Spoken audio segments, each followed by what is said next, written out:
What's up, everybody? I got a taotao 125B 2012 here. Should say the info on the plate right there.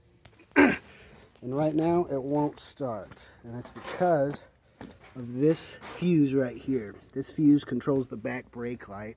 Even if the bulb's out, it's a safety feature and it still won't let it start. So right now I'm going to take out the fuse. And you might not be able to see, but it's bad. It is broken on the top part right there.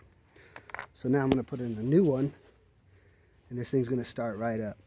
Yeah, I know, it's not a Ford, and sorry I don't have any stupid music playing in the background of my videos, but I don't plan on changing that. Alright, the new fuse. The new fuse is in.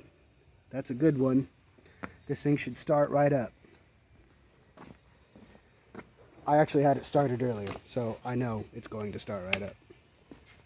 Alright, so I got my key to the on. This switch, you want down in order for it to start. You gotta put your foot on the brake pedal and then hit this button, and boom, she fired right up. Yeah, it runs rough and the chain's loose, but hey, for less than $100 I got it to run. Well, hope this helps you guys. Another helpful hint I have is sometimes these little plugs right here are loose.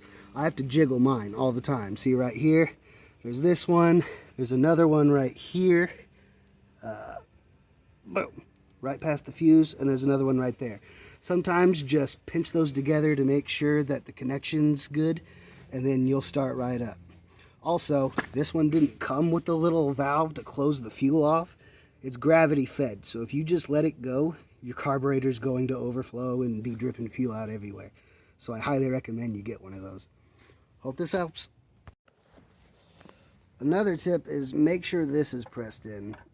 What it's for is you can tie something to it, and if someone else is riding it, you can just pull the string and it'll kill the engine, or tie it to yourself. That way if you fall off, it comes out and the whole engine shuts off.